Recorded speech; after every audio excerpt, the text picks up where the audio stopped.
Hey there, I'm Justin Spicer from the Ohio State Legal Services Association, and I'm here with Megan Sullivan, Managing Attorney with the Low Income Taxpayer Clinic at the Legal Aid Society of Columbus, and Luke Menak, Staff Attorney with the Low Income Taxpayer Clinic of Southeastern Ohio Legal Services. Today, we're continuing our self-employment series, and we'll be talking about daycares. Feel free to leave a comment or a question, and we'll answer whatever we can. Luke, can you give us an introduction to today's topic? Yes, definitely. So as Justin said, we're continuing our self-employment series, and today we're talking about daycares. Daycare providers are generally self-employed, and they provide care in their home. And we'll be talking about deductions and other tax-related issues for daycare providers.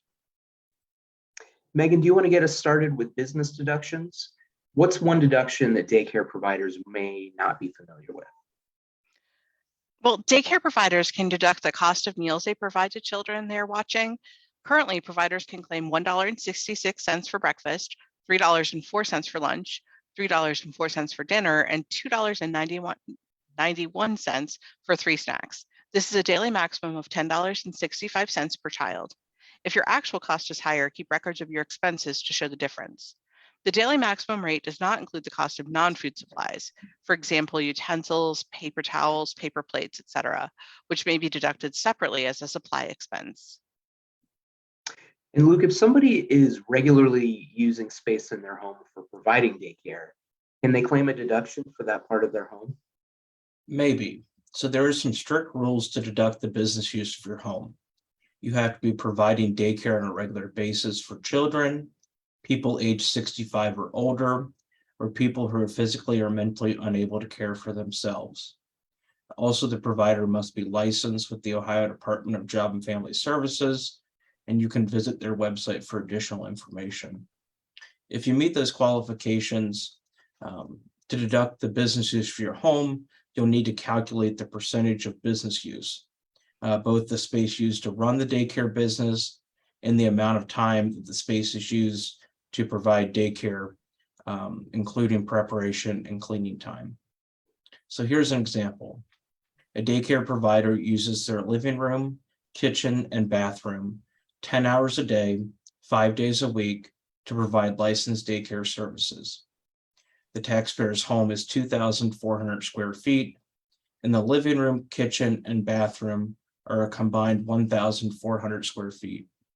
To figure out the percentage, you'll first divide the amount of space used by the taxpayer for daycare services, which in our example is 1,400 square feet, by the total square footage of the home, which again in our example is 2,400 square feet.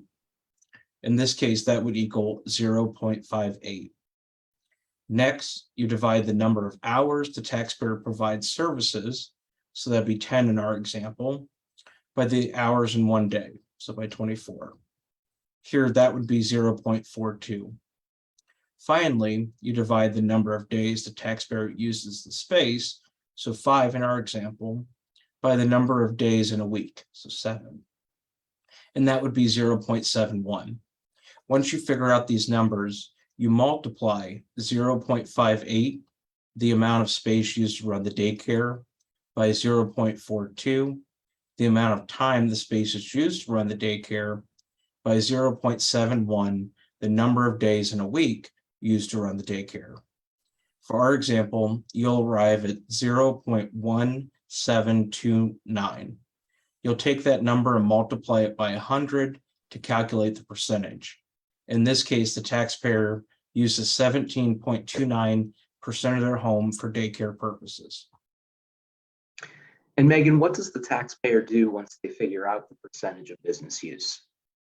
Once that percentage is figured out, all the home expenses, including interest, real property taxes, home insurance, maintenance, utilities, and depreciation are summed up and multiplied by that percentage to find the deduction for the business use of the home. If the home is rented, the rent expenses can be used instead of interest, taxes, and depreciation. To show how this works, the taxpayer's total expenses for rent, utilities, maintenance, and insurance is $24,000 per year. To figure out the business deduction, you would multiply 24,000 by 17.29%. So in this example, the taxpayer can deduct $4,149.60 for the business use of their home. And Luke, what other expenses are available for daycare providers? So daycare providers can deduct or subtract from income used to calculate their taxes owed the business use of a vehicle if the daycare provider takes the kids to a park, on field trips, to the movies, or any other daycare related purpose. You can watch our Facebook Live video on business vehicle deductions for more information on that topic. Daycare providers can also deduct any expense that has to do with running the daycare facility, which could include advertising, daycare licensing fees, insurance, games and toys. They must be used for the daycare, supplies, diapers, wipes, and cleaning supplies, COVID-19 related costs such as masks, field trip expenses, and even payroll for employees. Megan, in another Facebook Live session, we talked about self-employment tax. Does that apply to daycare providers? Yes, like all self-employed taxpayers, daycare providers must pay self-employment tax. You can check out our September 2nd Facebook Live for more information. And Luke, if taxpayers would like more information, what resources are available? So taxpayers can look at publication 587, business use of your home, including use by daycare providers. And you can find that on irs.gov and search for the publication 587 in the search bar. Thanks, Luke and Megan, and thanks to everyone for listening. As a reminder, this is the 6th in our series of videos on self-employment. Join us next time on January 20th when we talk about 1099-Ks. And remember, this segment and all the others in our Tax Chat series are available on our Facebook page. Thanks, everyone, and we'll see you next time. Thanks.